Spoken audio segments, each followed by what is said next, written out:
C'est à Sochaux, dans le grand est de la France, que les équipes de notre nouvelle filiale de Martens Democom viennent de débuter un chantier assez particulier puisqu'il s'agit de déconstruire ce qui était le premier site industriel de France.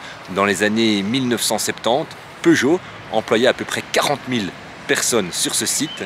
Aujourd'hui, pour maintenir cette activité industrielle, il faut rationaliser l'activité. Et pour ce faire, c'est un hall de montage de plus de 100 000 mètres carrés que les équipes doivent déconstruire. Le premier coup de pelle a été donné il y a quelques instants seulement. Je vous invite à aller découvrir ce chantier de déconstruction pas comme les autres.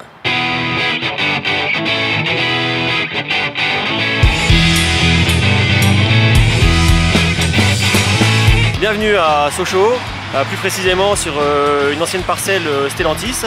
On nous a confié les travaux de démantèlement d'un ensemble de bâtiments, d'une ancienne ligne de montage de véhicules qui a été fermée. Et donc ça commence par les travaux de démolition. Je crois que la démolition de ce bâtiment, qui était le dernier bâtiment construit par PSA dans les années 90, je crois qu'aujourd'hui c'est le symbole de la fin de l'industrie automobile Peugeot sur le pays de Montbéliard. Peugeot a fini sa vie là sur le pays de Montbéliard, remplacé aujourd'hui par Stellantis qui lance des nouvelles productions, mais avec des nouvelles technologies. Mais c'est véritablement la fin d'une époque qui a connu dans ses heures de gloire sur le site plus de 40 000 ouvriers, qui a fait la fierté de toute la Franche-Comté, voire de la France, puisqu'ici nous sommes sur le premier site industriel de France.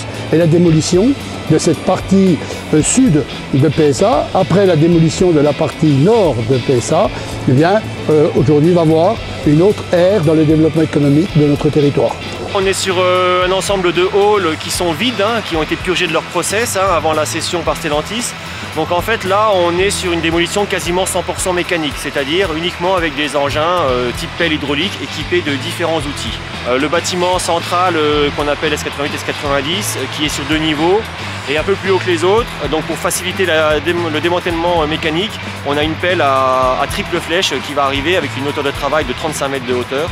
Donc ça va faciliter grandement la démolition des bâtiments de grande hauteur. Et après, ce sont les pelles hydrauliques standards qui vont effectuer le tri des matériaux. C'est la fin d'une grande aventure qui a duré plus de 100 ans. Et aujourd'hui, c'est le début de la modernisation, de l'industrialisation sur notre secteur, comme partout au niveau mondial. Ici, c'est le poumon de la région, quoi. Ça fait vivre des dizaines et des centaines de familles. Donc clairement, bon, nous on n'est pas attachés parce que j'ai pas vécu ici, mais on peut en tirer une certaine fierté d'avoir participé, malheureusement, si on peut dire aussi, à la déconstruction, mais il ne faut pas oublier que c'est pour porter un projet futur. On peut quand même, oui, avoir une certaine satisfaction de participer à ce projet, à notre façon. Donc nous, en l'occurrence, c'est la démolition. Le travail vient de débuter pour nos équipes. Le chantier durera un peu plus de 8 mois et devra se terminer pour la fin de cette année 2024.